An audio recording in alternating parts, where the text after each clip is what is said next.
will dispel the misinformation that was spread through the internet by former disgruntled members of this church. Also, some people have commented that I was never an Iglesia Ni Cristo member to begin with.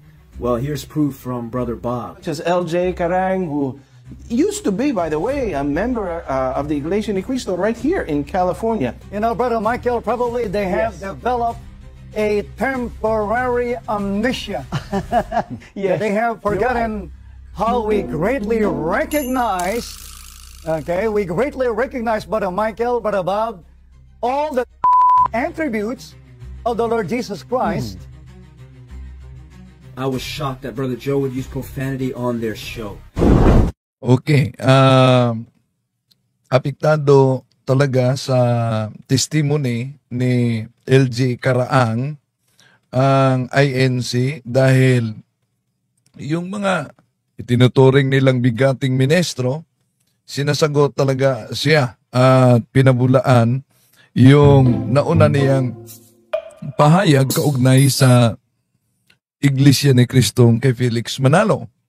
Si LG Karaang ay handog ng Iglesia ni Cristo at naging choir member at ang kanyang mga magulang ay may tungkulin sa Iglesia. Ngunit, bunsod sa uhaw ng paghanap sa katotohanan, tinalikuran niya ang Iglesia ni Cristo na kay Felix Manalo. Pero umanib siya sa born again. Tatalakayin natin ito at sa kanyang pag-anib dito, nakipagsagutan siya sa mga ministro na noon ay kaniyang mga ministro sa simbahang kaniyang ipinaglaban ang Iglesia ni Cristo na ngayoy kaniyang iniwan. 20 years. Ipinagtanggol niya noon ang ANC, of course, at isang choir habang diko naman ang kaniyang ama. So, ito ang bahagi sa sagutan ng mga ministro at dating handog. Hello everyone, my name is LJ Karang, and in this video I'm going to respond to Iglesia Ni Cristo's program, Ang Tamang Daan. Tinalakay talaga siya sa mga ministro sa tamang daan, no? Sila si Jose Ventilacion, si Michael Sandoval, yung kaugnay sa kaniyang pahayag na may nadiskubrihan siya yung aral na ang ating Panginoon Jesucristo ay tunay na Diyos at tunay na tao at ang kaugnay din sa maling aral na nadiskubre niya sa INC. So, ito si LG Karang ay lumabas sa INC pero yumakap siya sa grupo ng born again Christian. No, alam naman natin na ang born again din ay isa sa mga siktang tatag lang din ng tao at nauna sila sa Iglesia ni Cristo. At ang kanilang aral, of course, naniniwala sila na ang ating Panginoon Jesucristo ay tunay na Diyos, tunay na tao. Ngunit, sa kanila, isa sa kanilang basihan ayon sa kanilang theology, ay nangungopya din sila sa aral ni Martin Luther. Yung sola scriptura, Bible alone, yung sola fide, faith alone, yung sola gratia, grace alone, yung sola Christi, Christ alone, yung tinatawag na sola Deo gratia, glory to God alone. So, meron silang 5 alones, no? Ang sa born again. So, siya lumipat sa born again. Bunsod sa uhaw talaga sa paghanap sa katotohanan. At kung makita ninyo, dami, kahit sa mga Katoliko, may mga lumipat din sa born again na ang akala nila na ang born again ay tunay na iglesyang tatag sa ating Panginoon Jesucristo. Kaya kung maalala ninyo ang sinabi ni Father Jose Francisco Siquia na maraming mga Katolikong nagsilipatan sa ibang mga sekta at sa ibang kulto at iniwan ang Iglesia Katolika. Siguro na buburing sila sa misa dahil di nila naunawaan at naintindihan, lubos na naintindihan ang banal na misa. Na iyon ang kailangan para sa kaligtasan ng tao. Yung mga sakramento sa simbahan. So, kaya yung iba'y na-attract sa parang nag-concert sa loob ng simbahan, lalo na sa mga born again. Yung iba naman ay na-attract sa mga paiyak-iyak. Meron sila mga paiyak-iyak at iba yung mga babae, iba yung mga lalaki at maganda ang kanilang simbahan. Yun. Ang sabi ni Father Jose Francisco Siqueira, tandaanin niyo na ang layunin ng mga demonyo upang mailayo ka sa sakramento na magbigay ng kaligtasan sa kaluluwa ng tao. Okay, tuloy natin ang pahayag. Siya'y lumipat sa born again galing sa Iglesia ni Cristo. The Iglesia ni Cristo responded to my video by claiming that her testimony was misinformation, namely that Bible reading is discouraged and the deity of Christ. Ayan, tinalakay nila ni Jose Ventilacion na di daw totoo ang sinabi ni LG Caraang na pinagbawalan ang INC na magbasa sa Biblia. Made assumptions about Yvette and I, and even resorted to mocking us and using profanity. I am a born-again Christian, but I was born and raised in the Iglesia. Yumakap siya sa born-again Christian. No? Yumakap siya sa born-again Christian. Ano daw? Sabi ni grabe naman kasi mag-comment yung comment section ng mga INC. Walang ganun talaga, no? Ipagdasal natin sila na mabuksan nila ang isipan dahil sino ba sa atin ang ayaw maligtas? No?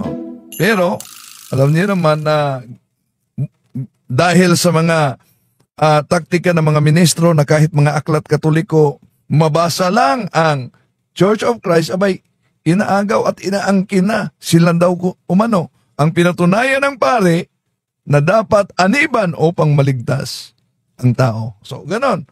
No, pinag-chop-chop at maraming nabiktima diyan. Tuloy natin. In Cristo for over 20 years. Just like you, I was passionate and believed in the Iglesia ni Cristo teachings wholeheartedly. Listen, only those who have been on both sides can be certain of their convictions. My only desire is that you have truth and experience salvation. No, so iyon ang desire ni LG Caraang, no? Na makakita sa katotohanan at maangkin ang kaligtasan. Kung tandaan ninyo, ang INC, ganun din ang kanilang claim na sila'y nasa katotohanan at nasa kanila ang kaligtasan. Di ba ba? At daming mga naniniwala sa aral ni Felix Manalo kasi, una, ano ba yung aral ni Felix Manalo? Na si Felix Manalo ang katuparang anghel na nasa Revelation. Pero may pasugo na nauna nating pinakita sa inyo. Ito mga kapatid, pasugo ito sa Iglesia ni Cristo na parang nagsusuwagan sa talaga. Bakit? Ito ang nakasulat kasi sa kanilang pasugo. September 1962, page 7, ni Chupilo Ramos Senior, Ramos, hindi ipinangaral ni kapatid na Manalo na siya'y anghel. At sino mang ministro ng Iglesia ni Cristo ay hindi ipinangaral ang ganyan. Wala kaming ganyang paniniwala. Nasa pasugo nila yan. Hindi daw ipinangaral na si Felix Manalo ay anghel. Pero kung sisilipin naman natin yung isang pasugo nila, eto mabasa natin sa pasugo Marso 2002, page 23 ni Ineliano Magtuto, Senior. Ang Iglesia ni Cristo ay sumasampalataya na ang katuparan ng hinuhula ang ibang anghel sa Apokalipsis Kapitulo 7, versikulo 2 hanggang 3 ay si kapatid na Felix Manalo. Siya ang kinatuparan ng ibang anghel na may taglay na tatak ng Diyos na buhay. O, yan. Daming napaniwala dito. Si LG din napaniwala sa born again. Pero maraming napaniwala talaga na si Felix Manalo ay anghel. Pero kung silipin natin din ang kanilang Pasugo Magazine, eto mga kapatid, sa 1962 page 7, ang tao ay talagang tao at ang anghel naman ay talagang anghel. Ang tao ay hindi anghel at ang anghel ay hindi tao. Yon ang nasa kanilang pasugo. Pero talagang opisyal nila na aral na si Felix Manalo ay, bago natin ituloy ang kay pahayag ni LG Karaang, opisyal talaga nila na aral na si Felix Manalo ay anghel. Pero nakapagtataka mga kapatid, gumagamit sila ng history. Ang problema lang, yung history ay naging story. Bakit? Una, yung 4 daw na mga anghel, tinatawag na Big Four, sila si George Eugene Benjamin Clemenceau, ang Premiero Ministro ng Francia. Si Vittorio Emanuele Orlando, ang Primero Ministro ng Italia. Si Thomas Woodrow Wilson, ang ika-28 presidente sa Estados Unidos.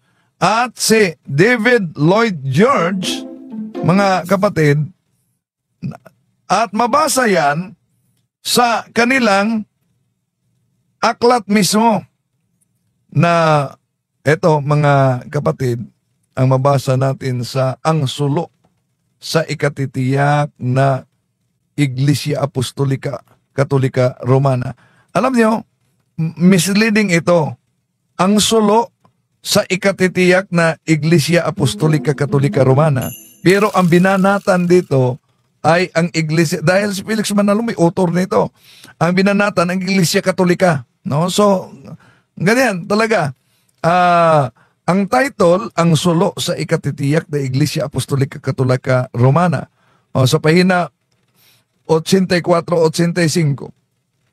Ang 4 na anghel na pumapigil sa 4 na hangin ng lupa ay simbolikong kumakatawan sa 4 na sinugo na pipigil sa digmaang pandaigdig upang huwag magpatuloy ang naganap noong 1914 na ang mga ito ay sina Lloyd George, Premier ng Britanya, Clemenceau, Pangulo ng Kabineting Francis, Orlando ng Italia, Premier, at ang Presidente Wilson ng Amerika.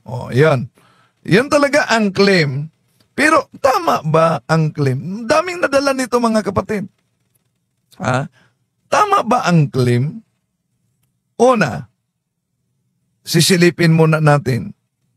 Itong si George Clemenceau,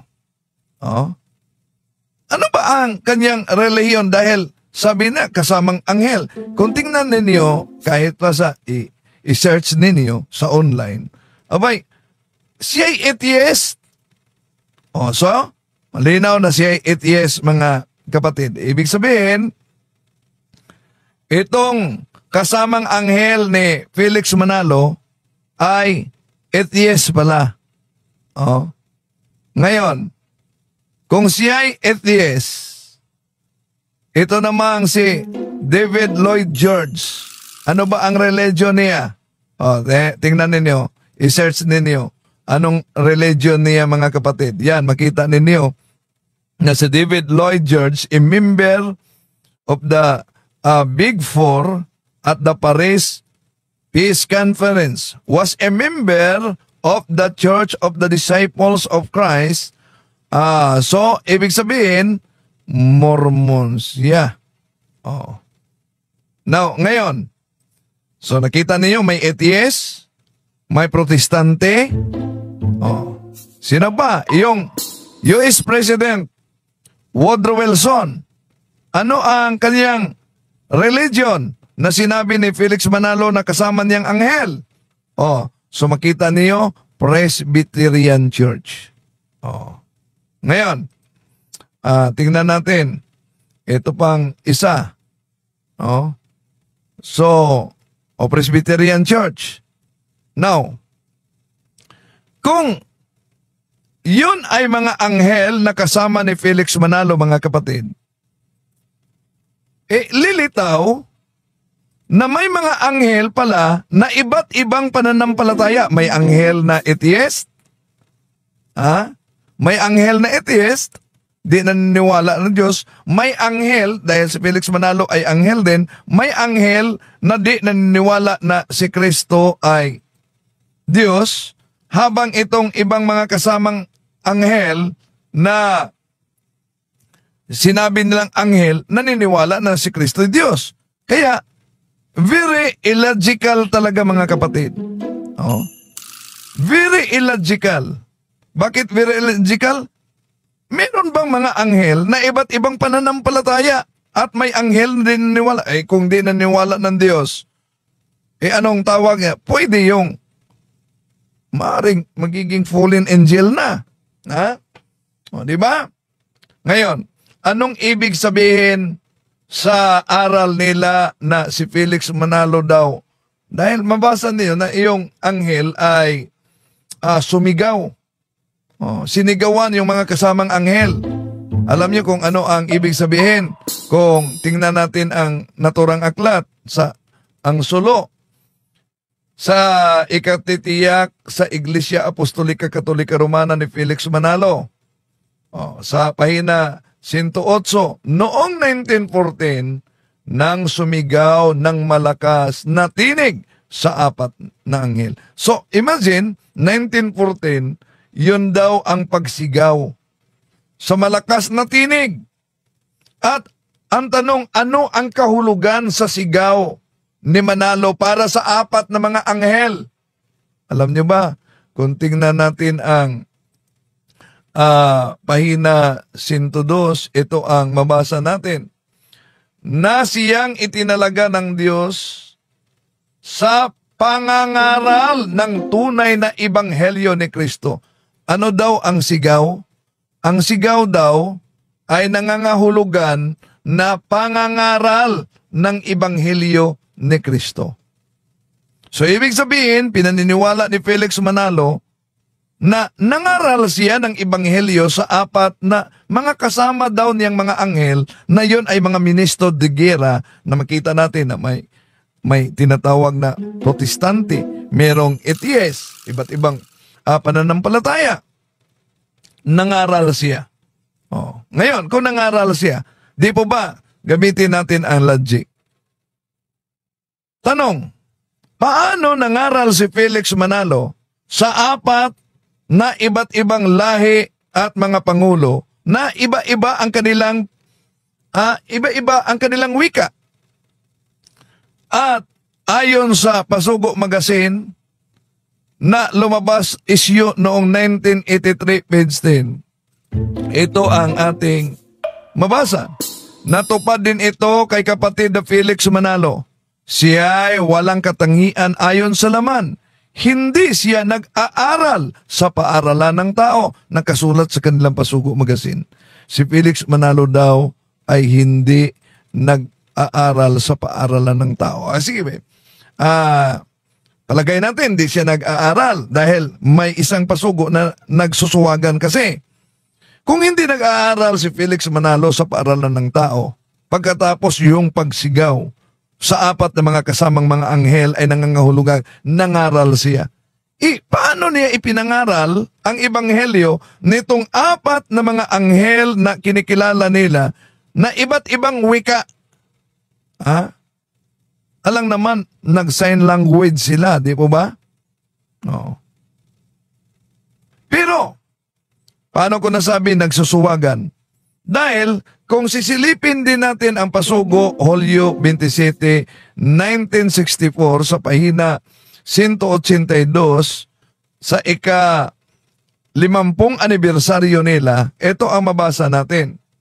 Nagpunta si kapatid na Felix Manalo sa Amerika noong 1919 at nag-aral siya sa Pacific School of Religion sa California, USA. So napansin niyo mga kapatid, ang kontrahan dito, yung pinaniniwala nila na di daw nag-aaral, di daw nag-aaral, abay, nagpunta pala sa Amerika at nag-aaral. Napansin niyo? Nagkukontrahan? Okay. So, tuloy muna natin ang pagsagutan nila ni LG Karaang. I respond to their video. My fellow Filipinos, I want to strongly emphasize my great love for each and every single member of the Iglesia ni Cristo.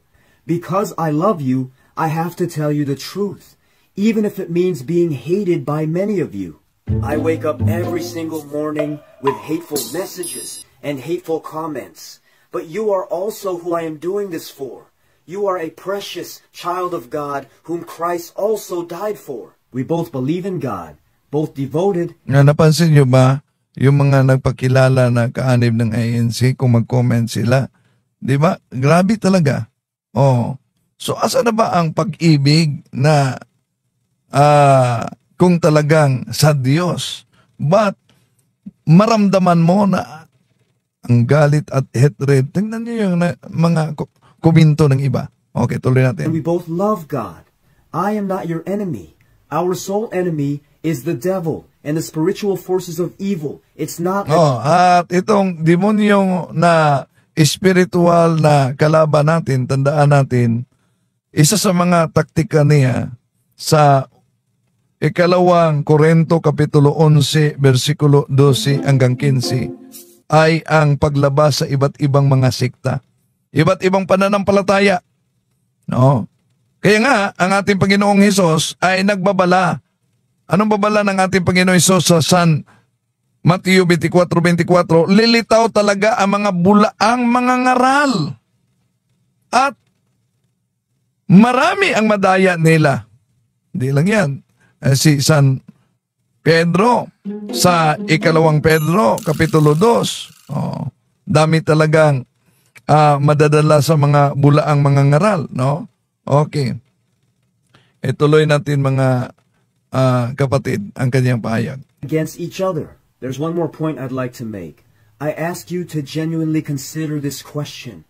Can the Iglesia ni Cristo be a misinterpretation of Christianity? If you automatically assume that the Iglesia ni Cristo is right and everyone else is wrong, and you are unwilling to evaluate your beliefs, how will you know for sure that you are in truth and have salvation?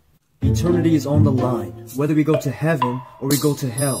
Without an open heart and an open mind, all of these things that I am saying, all the points that I will make, will be pointless. Let's get to the video. We will dispel the misinformation that was spread through the internet by former disgruntled members of this church. Saying that Sister Yvette and I are disgruntled is a false assumption. Just because someone disagrees with your beliefs doesn't automatically make them angry with you. As I've stated earlier, I am doing all of this out of love. Their lies were not able to stop the spiritual exodus of thousands of people who left their former religions and are joining the Church of Christ in different parts of the world. Here in the U.S. it's not being hampered at all by these fabricated lies of people such as LJ Karaang, who used to be, by the way, a member of the Iglesia ni Cristo right here in California. His arguments are not something new. Using the term spiritual exodus is an overstatement. Are there people leaving their former religions to join the Iglesia ni Cristo? Yes. But are there also people such as myself leaving the Iglesia ni Cristo and becoming a Christian? Yes. Keep this in mind. Relative to other religions, the Iglesia ni Cristo is small. For example, Protestantism has over 800 million members, while the Iglesia ni Cristo only has over 2 million members. Also, notice here... Kung 2 million members ang INC, di mas higit si Kibuloy. Dahil ang claim ni Kibuloy ay 8 million daw ang miyembro niya, ang kaanib niya. Pero kung 8 million ang kaanib niya, ang bumoto ni Kibuloy sa eleksyon ay more than 5 million. Asa na ba yung iba kung totoo yung claim ni Kibuloy na 8 million ang members niya? how INC Media carefully crafts together footage of non-Filipinos. You and I both know this if we're being truthful. 97% of membership in the Iglesia ni Cristo are Filipino members, regardless of where the Iglesia ni Cristo is located, whether it be in a different country, different locales. You know this to be true. Also, some people have commented that I was never an Iglesia ni Cristo member to begin with. Well, here's proof from Brother Bob. Anyhow, Brother Bob claims that the membership in the United States is not being affected by my ministry, when in fact both them and the sect that branched off of them, called the Defenders, have had many members doubt and even leave as a result of my videos.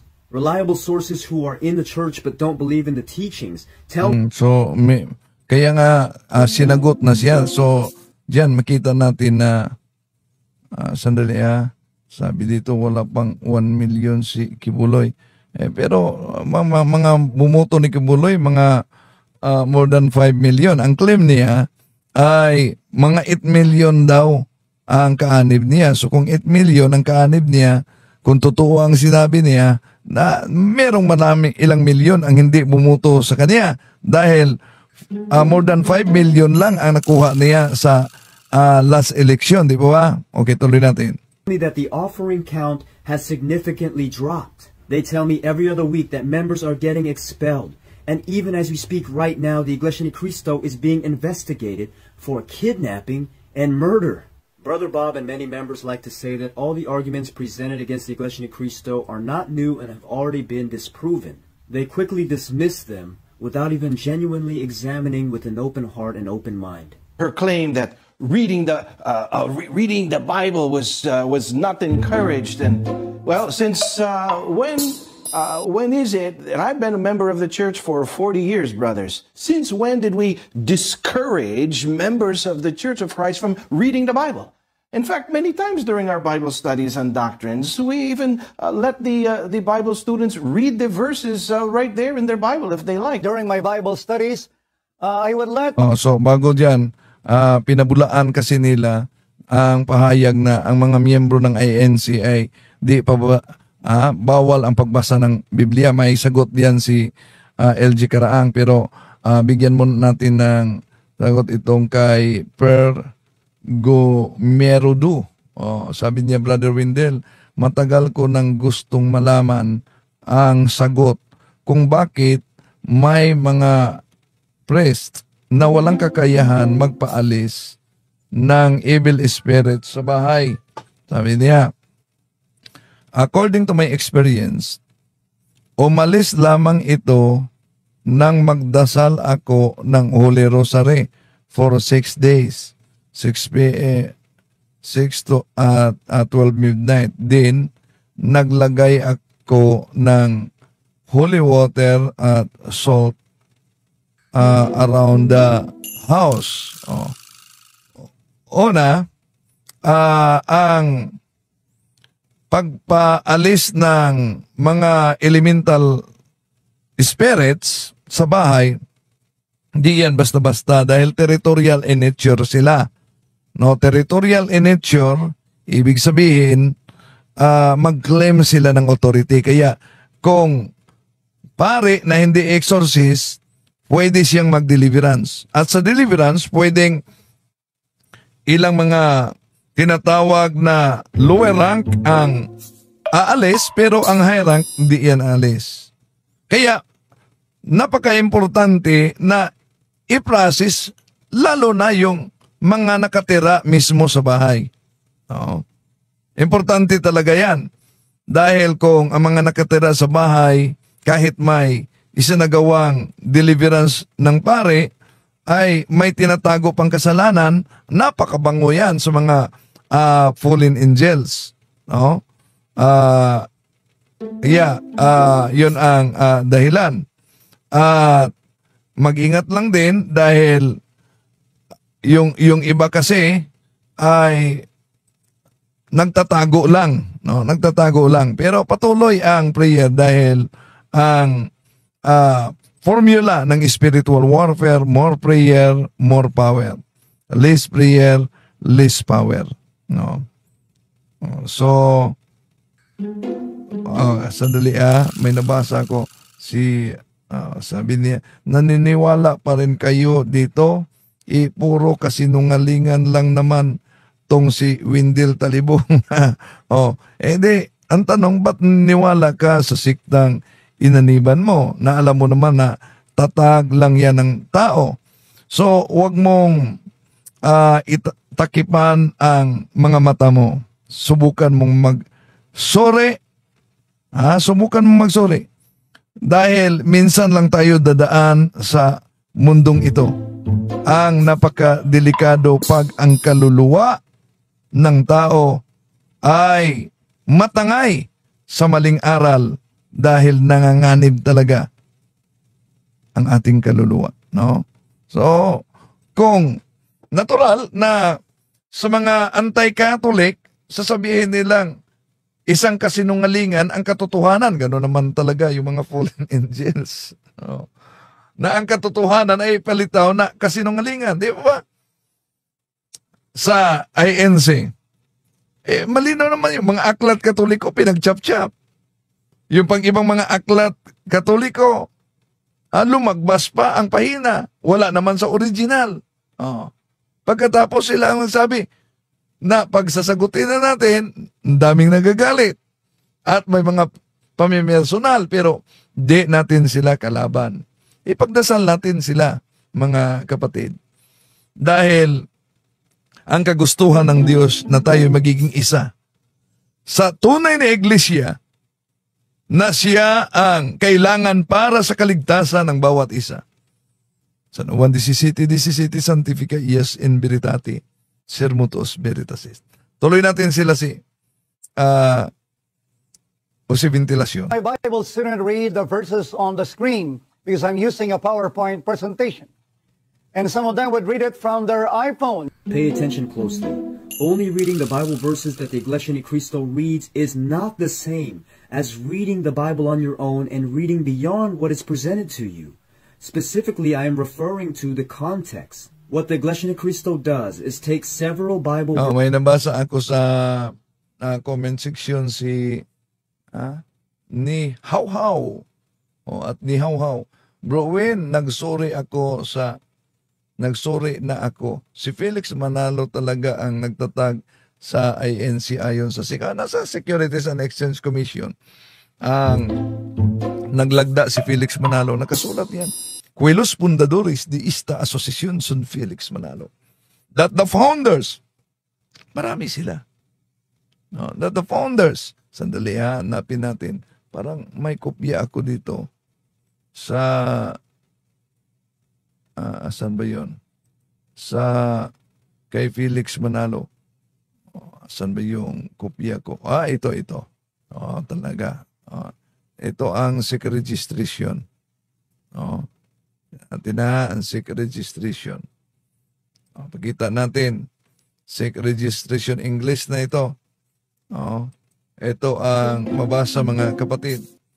Sa translation ito, United States of America, Philippine Island, Office of the Division of Archives, Patented Properties of Literature and Executive Office of Industrial Trademarks. Felix Manalo, applicant about Unipersonal Corporation or the society called the Iglesia Ni Cristo. That the said applicant appears before this office and respectfully address that the said applicant is the founder and the present head of the society called the Iglesia Ni Cristo and desires to convert said society into a unipersonal corporation. Yun ang SEC registration nila. No? Okay, tuloy natin si LG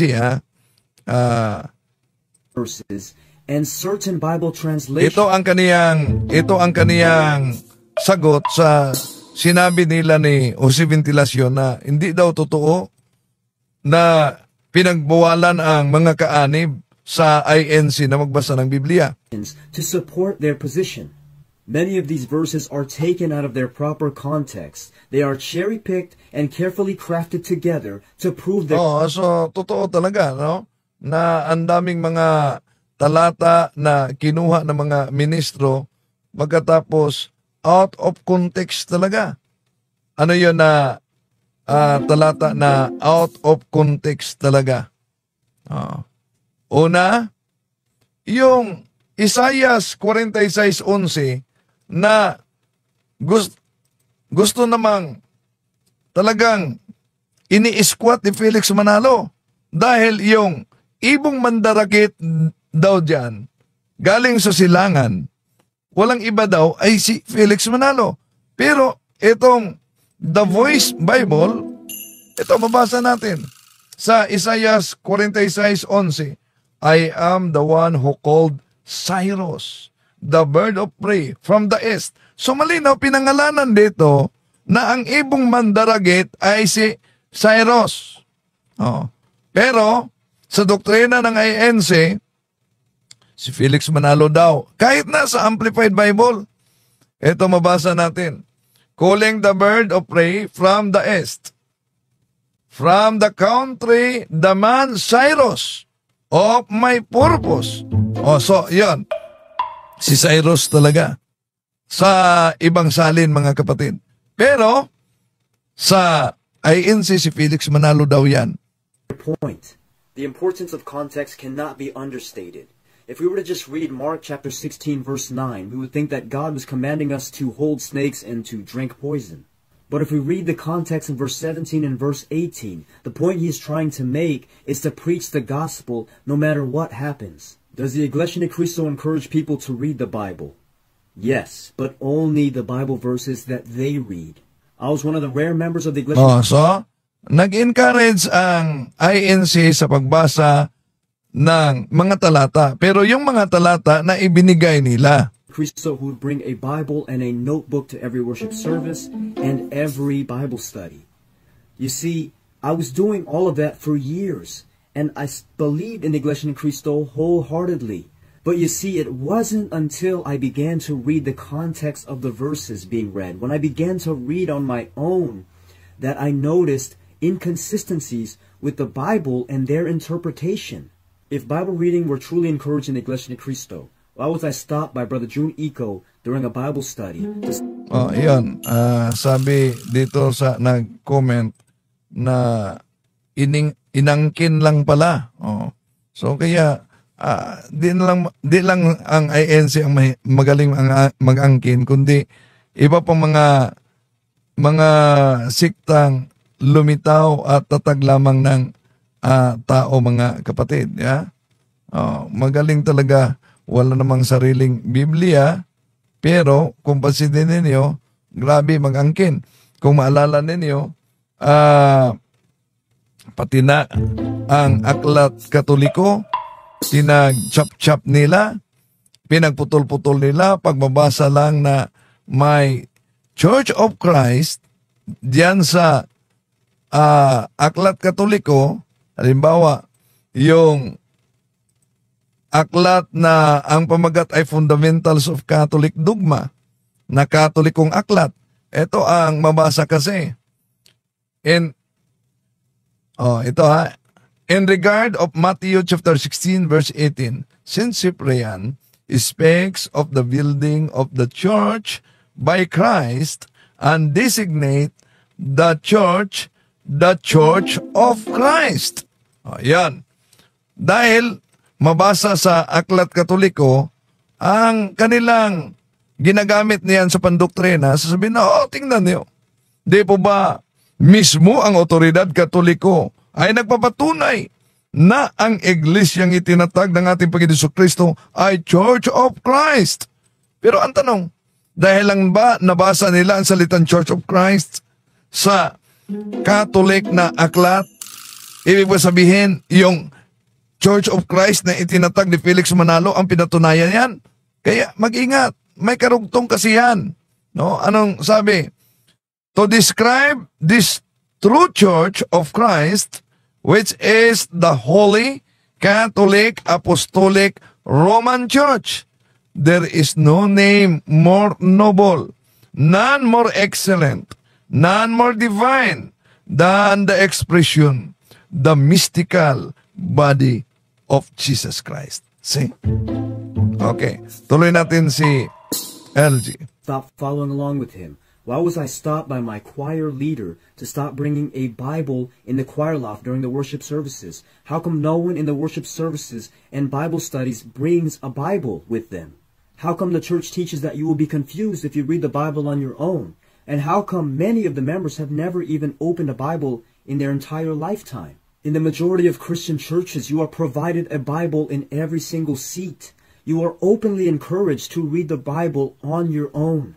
Lastly, notice how Brother Bob seemed unsure when he tried to defend his position, because I believe he is aware of Sister Yvette's point. For more of this topic, click the link above.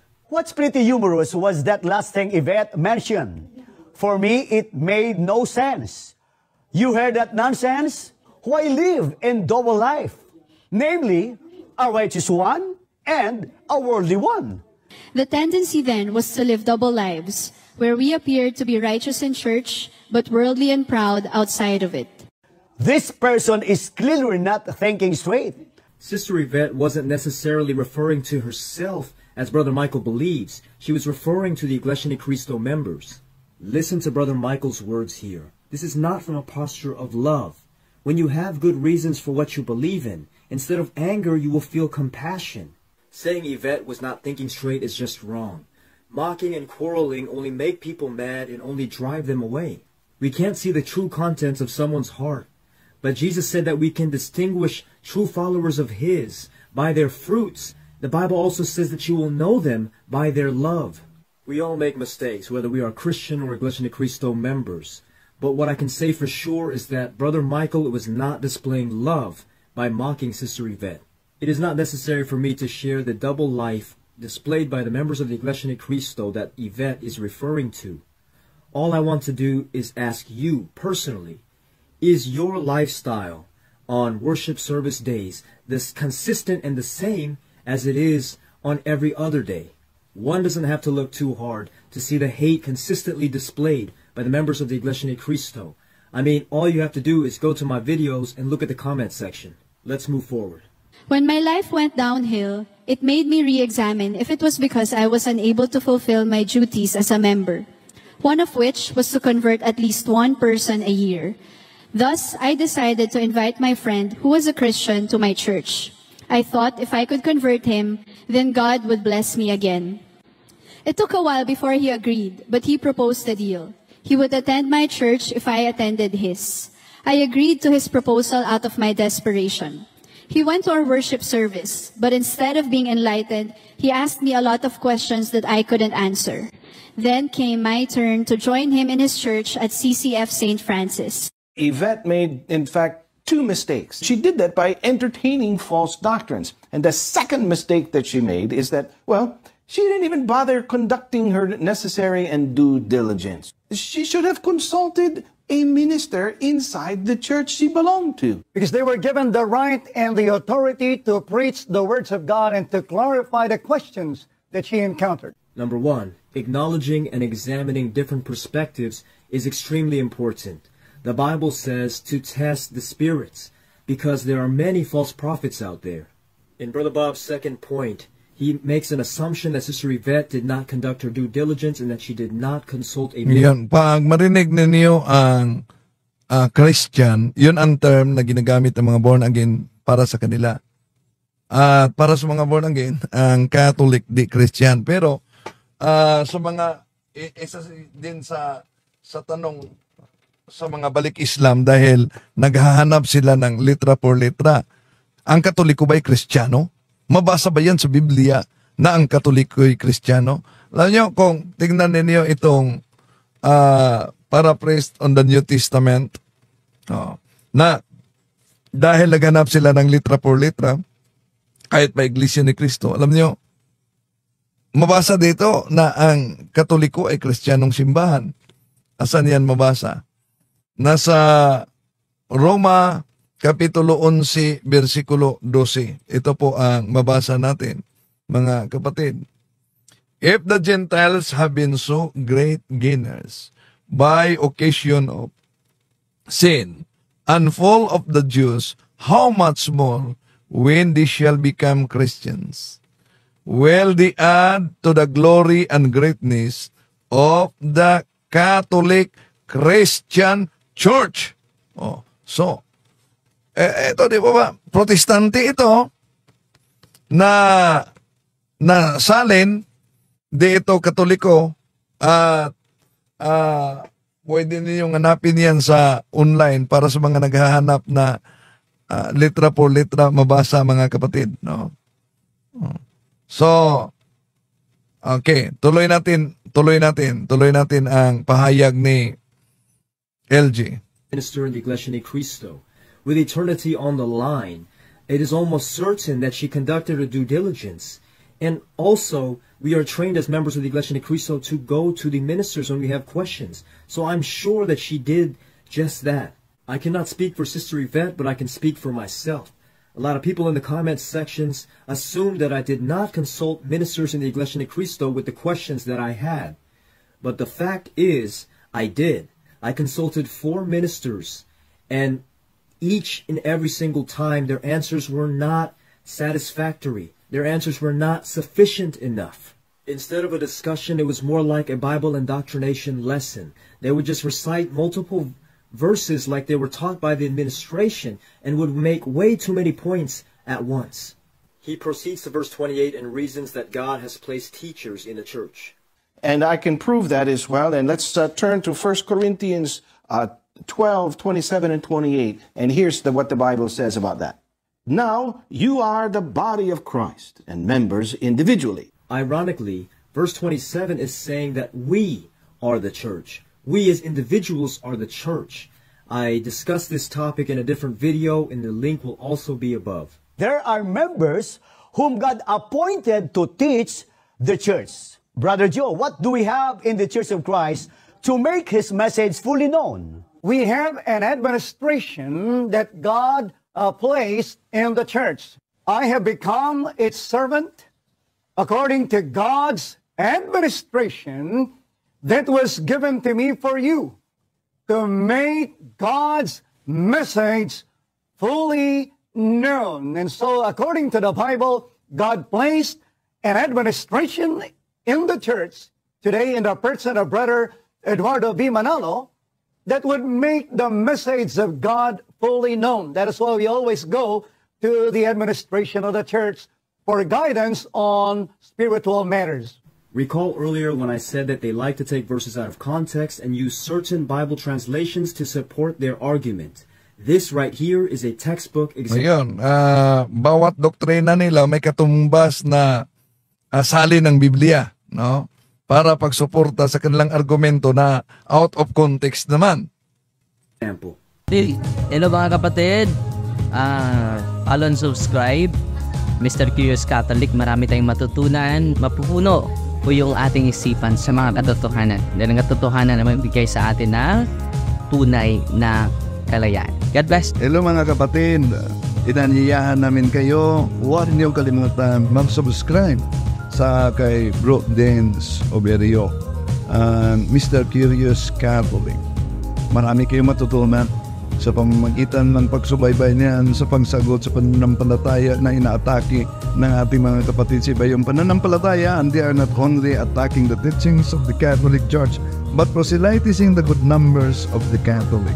At sa pamamagitan sa pagsulotin niyo nitong Mr. Curious Catholic, Facebook page and YouTube channel, dami ninyong matutunan. Isabuhay natin ang ating matutunan. Rodillo et Iglesia.